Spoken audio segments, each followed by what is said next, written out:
ternyata masih banyak masyarakat yang belum tahu nih Pak Erwan, apa sih ini WBK dan BBBM. Padahal kita udah ini ya Pak Erwan, memasak Serata, seru-seruan karo Bea Cukai Purwokerto.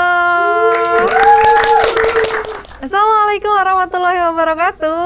Halo Kanca Bacem semuanya, ketemu lagi dengan saya Yosnia, masih di Serata, seru-seruan karo Bea Cukai Purwokerto. Masih tetap seru di sini, dan kali ini saya juga mau ngobrolin sesuatu yang seru, yaitu tentang WBK dan WBBM. Wah, apa nih? Jadi kalau Kanca Bacem semua datang ke kantor Bea Cukai Purwokerto, Kanca Bacem akan disambut dengan tulisan "Selamat datang di zona integritas menuju WBK WBBM". Nah, ternyata masih banyak Kanca Bacem sana yang bertanya-tanya, apa nih maksudnya nih WBK WBBM? Nah, untuk itu saya sudah mengundang narasumber. Di sini ada Pak Erwan Saiful Hali. Iya. Selamat pagi Pak Erwan. Selamat pagi Mbak Yosnia. Gimana kabarnya Pak Erwan? Alhamdulillah sehat walafiat. Alhamdulillah, saya juga sehat nih Pak Erwan. Jadi Pak Erwan ini adalah Kepala Seksi Kepatuhan Internal dan Penyuluhan KPPBC TMPC Purwokerto, yang juga Wakil Ketua Tim WBBM Bea Cukai Purwokerto. Betul ya Pak Erwan, begitu ya Pak Erwan? Ya. Iya, jadi ini Pak Erwan, ternyata masih banyak masyarakat yang belum tahu nih Pak Erwan, apa sih ini WBK dan BBBM. Padahal kita udah ini ya Pak Erwan, memasang spanduk-spanduknya, tapi ternyata masih ada yang bertanya-tanya. Jadi apa nih Pak Erwan, WBK dan BBBM ini? Iya, baik Kanca Bacem semua, bahwa kantor Bea Cukai Purwokerto pada tahun 2018 ini memperoleh predikat sebagai kantor wilayah bebas dari korupsi atau WBK.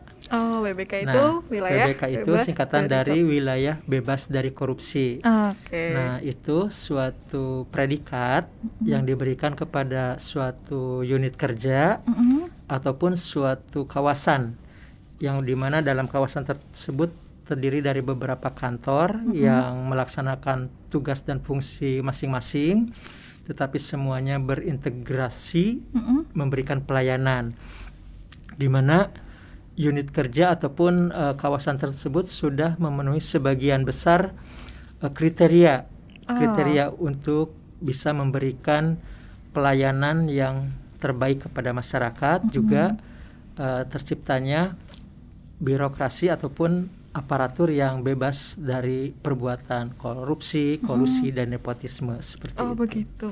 Ya. Kalau gitu bedanya WBK dan WBBM ini apa nih Pak Erwan? Ya, pada prinsipnya sama ya. Ada beberapa kriteria ataupun komponen pengungkit yang harus dibangun oleh unit kerja tersebut. Misalnya ada yang dinamakan manajemen perubahan. Kemudian ada juga bagaimana kantor tersebut melakukan peningkatan ataupun membuat tata laksana yang lebih mudah, lebih cepat, dan lebih murah, seperti itu. Kemudian juga ada usaha-usaha untuk meningkatkan pengelolaan kinerja. Kemudian juga ada penguatan akuntabilitas. Kemudian ada penguatan pengawasan, dan juga bagaimana bisa meningkatkan kualitas pelayanan kepada masyarakat seperti itu. Nah, yang membedakannya adalah pertama, di batas nilai minimum yang harus diperoleh oleh unit kerja tersebut. Jadi berbeda ya Pak ya, berbeda. Antara batas minimumnya yang akan meraih predikat WBK dan yang akan meraih predikat WBBM. Betul. Untuk nilai lembar kerja evaluasi ya. Jadi komponen pengungkit tadi dituangkan dalam lembar kerja evaluasi. Itu kalau untuk WBK batas minimalnya itu adalah 75. Nah, untuk WBBM itu harus mencapai yang lebih tinggi lagi, minimal 85. Jadi harus meraih skor itu ya. Betul, Pak ya. Dari segi komponen pengungkitnya. Kemudian dari komponen hasilnya pun berbeda gitu ya. Jadi ini untuk mengukur komponen hasil itu dilakukan melalui survei kepada masyarakat. Ya, kalau untuk WBK itu nilai minimalnya adalah 3,2. Sedangkan untuk WBBM nilai yang harus dicapai itu adalah 3,6 minimal. Iya. Gitu. Lalu nilai-nilai itu Pak, sebenarnya siapa Pak yang menilai kita tuh Pak? Ya, survei ataupun penilaian terhadap LKE itu untuk tim penilai internal adalah dari kementerian masing-masing. Untuk Kementerian Keuangan dilakukan oleh Inspektorat Jenderal. Sedangkan untuk tim penilai nasional itu dilakukan oleh Kementerian Pendayagunaan Aparatur Negara dan Reformasi Birokrasi atau Kemenpan-RB. Bersama ya itu teknis pelaksanaannya dilakukan oleh BPS ya. Itu yang melakukan survei kepada masyarakat bagaimana persepsi masyarakat terhadap indeks persepsi korupsi maupun indeks kualitas pelayanan dari unit kerja tersebut. Baik. Jadi memang yang menilai kita supaya mendapat WBK dan WBBM itu nggak cuma pihak internal dari kementerian kita saja, tapi sampai tingkat nasional. Jadi gitu ya Pak ya, bedanya yang pertama standar nilai LKE-nya juga meningkat, terus nilai surveinya juga harus meningkat. Terus apa lagi nih Pak? Apa dua ini aja? Ada lagi sebenarnya yang membedakan WBK dengan WBBM. Tadi sudah disebutkan dua ya. Nah yang ketiganya itu adalah adanya perubahan yang signifikan di kantor tersebut antara sebelum WBK dengan setelah WBK. Otomatis harus ada peningkatan kan, karena tadi kan kita membangun beberapa komponen ya supaya hasilnya meningkat itu. Jadi harus ada perubahan yang signifikan. Kemudian yang selanjutnya adalah ada poin plus yang yang menjadi nilai lebih lah bagi suatu unit kerja tersebut. Pertama adalah dia harus mempunyai inovasi. Harus punya inovasi. Ya. Inovasi apa nih Pak? Inovasi yang bisa membuat pelayanan lebih cepat, kemudian lebih murah dan lebih kepastian waktunya semakin bisa diketahui oleh masyarakat. Jadi tidak ada menunda-nunda pelayanan seperti itu. Kemudian itu dari segi inovasi ya, tidak hanya berbentuk pemanfaatan aplikasi, tetapi juga hal-hal lain yang berorientasi kepada peningkatan kualitas pelayanan kepada masyarakat. Jadi nggak melakukan pelayanan yang standar-standar aja, tapi harus ada inovasi yang lebih supaya kualitas pelayanan masyarakat lebih meningkat. Lanjut juga kantor tersebut menjadi rujukan lah ya bagi kantor lainnya karena menjadi role model. Karena berbagai inovasinya tersebut bisa menjadi tempat untuk studi tiru lah, studi banding kantor lainnya dalam rangka peningkatan kualitas pelayanan tadi ya. Dan selanjutnya juga karena kantor tersebut menyediakan ruangan yang nyaman, istilahnya, kemudian para pegawainya humble gitu ya, ramah, sehingga terjadi kedekatan dengan masyarakat. Di satu sisi kita memberikan sosialisasi, asistensi, itu membuka masyarakat untuk nyaman berkonsultasi, melakukan konsultasi dengan kita seperti itu. Jadi itu beberapa hal yang membedakan antara WBK dan WBBM. Baik. Nah Pak, terus kenapa nih Pak Purwokerto kok kantor Bea Cukai Purwokerto kok mau nih Pak bekerja keras untuk meraih predikat itu Pak? Ya, itu berangkat dari niat kita semua ya, niat kita semua mulai dari pimpinan kepala kantor sampai seluruh pegawai untuk dapat memberikan pelayanan terbaik kepada masyarakat.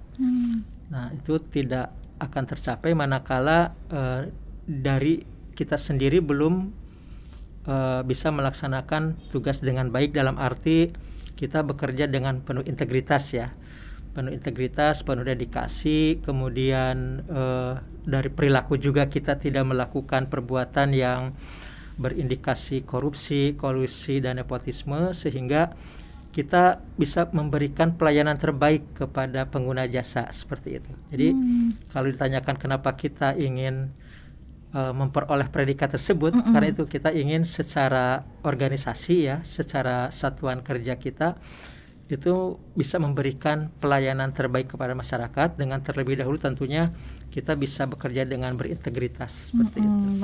Baik. Jadi memang tujuan utamanya itu untuk masyarakat ya Pak ya. Jadi bukan gaya-gayaan doang ya Pak, majang tulisan WBK WBM. Memang ada tujuan utamanya adalah untuk kebaikan masyarakat. Kemudian Bea Cukai Purwokerto ini kan sudah mendapat predikat WBK ya Pak ya. Kemudian sedang menuju BBBM. Nah, apakah predikat yang kita miliki itu berlangsung selamanya?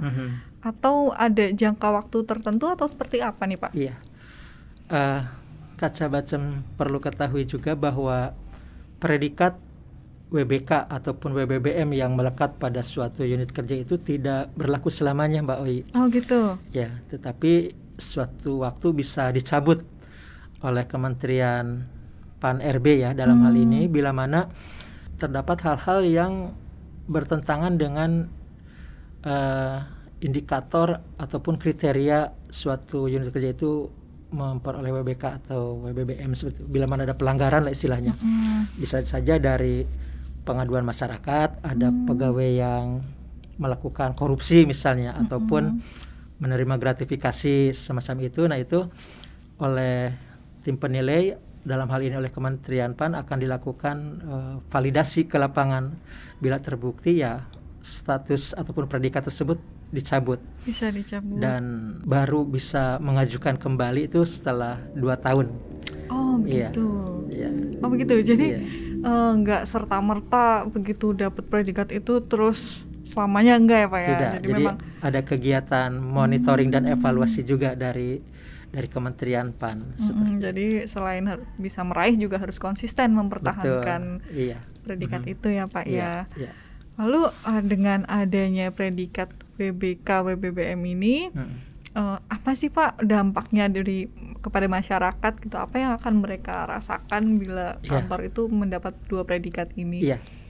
Pertama mungkin kejelasan prosedur pelayanan ya. Jadi masyarakat menjadi tahu bahwa untuk menyelesaikan suatu pekerjaan ataupun suatu perizinan itu akan dipublikasikan oleh kantor tersebut mengenai standar pelayanannya, kemudian kejelasan biaya, kejelasan waktu layanan, serta ada semacam asistensi dari kantor Bea Cukai khususnya, bila mana masyarakat memerlukan informasi yang sekiranya sulit didapatkan di luar sehingga membutuhkan pendampingan atau asistensi. Nah, dalam rangka memberikan pelayanan, kita bisa memberikan asistensi kepada masyarakat. Jadi nanti bisa dengan status kita ataupun predikat kita sebagai kantor WBK ataupun WBBM,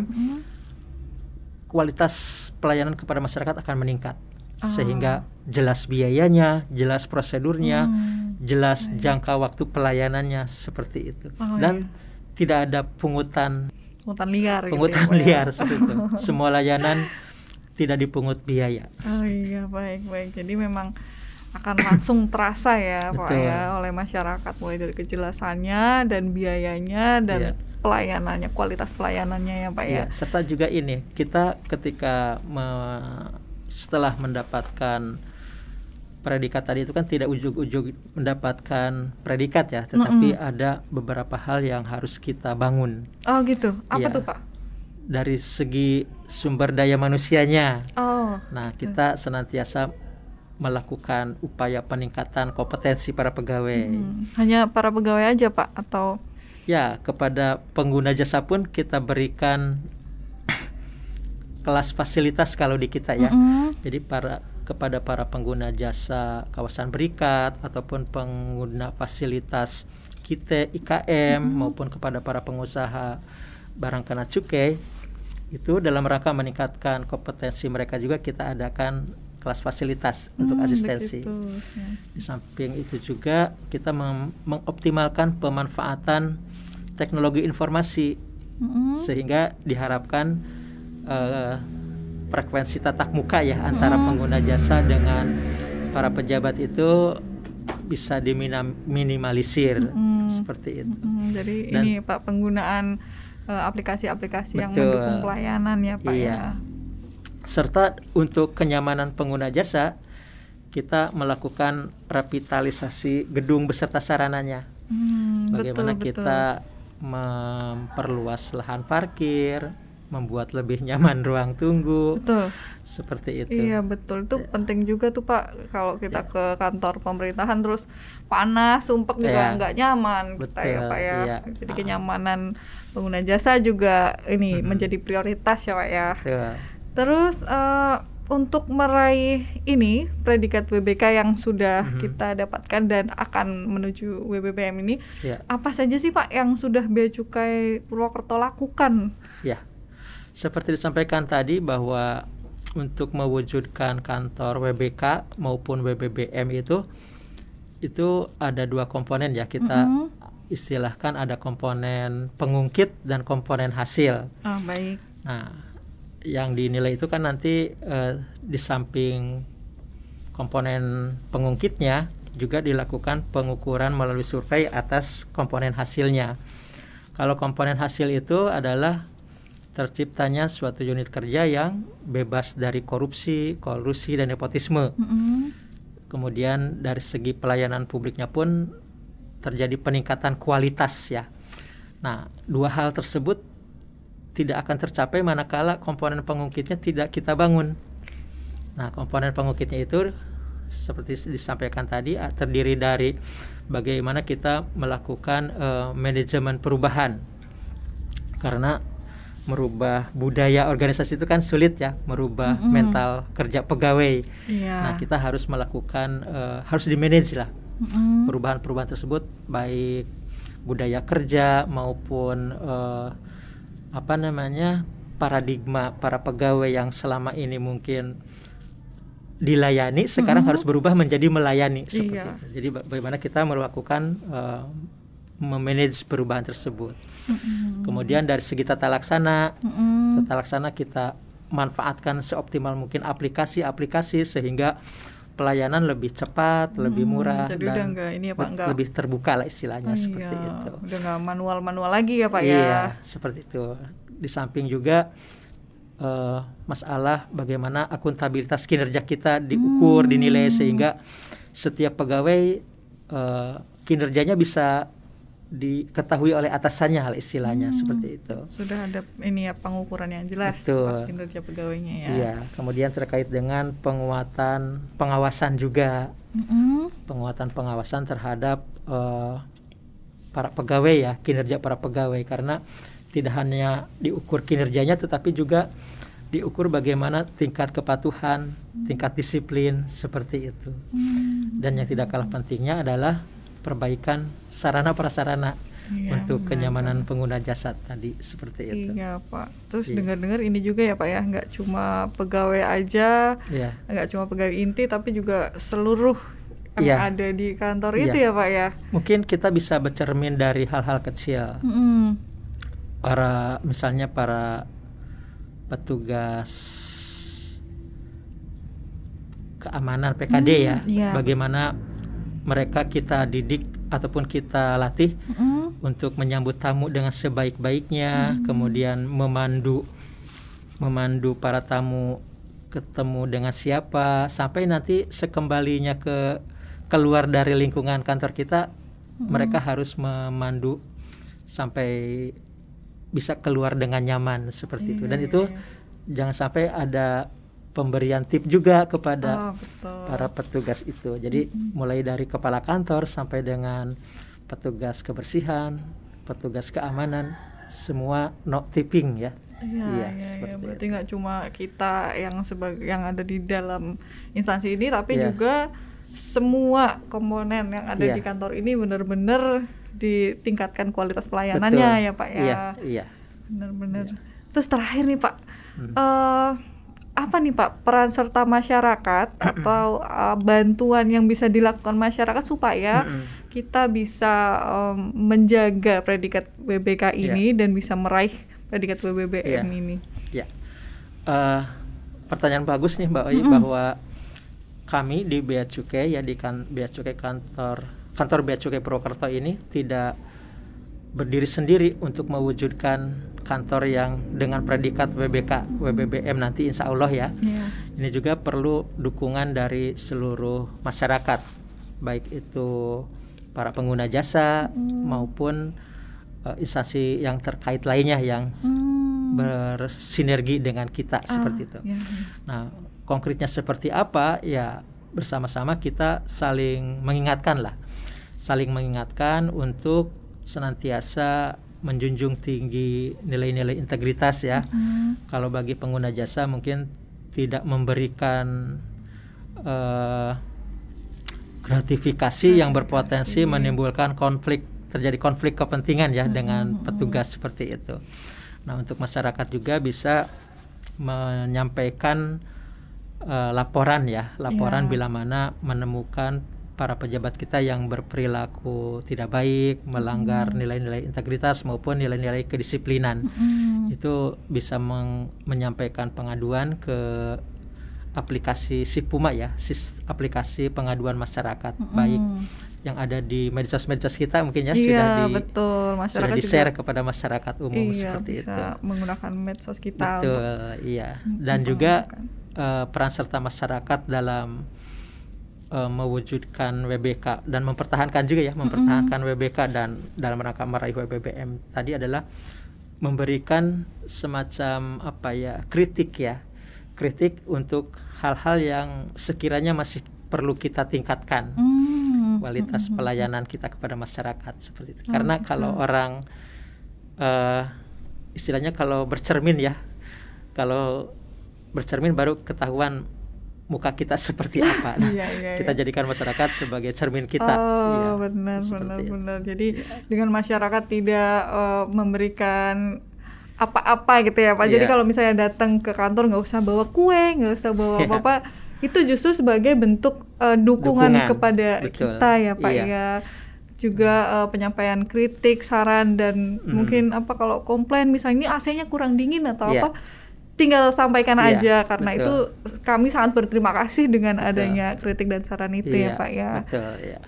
Ini kayaknya sudah lengkap sekali menurut saya nih Pak. Tapi buat masyarakat, buat Kanca Bacem semua, kalau misalnya masih ada yang mau ditanyakan, masih ada yang mau disampaikan berkaitan dengan WBK dan WBBM ini, silahkan tulis di kolom komentar. Jangan malu-malu, tulis aja ya. Misalnya apa nih, usul saya punya ide ini, silahkan tulis di kolom komentar.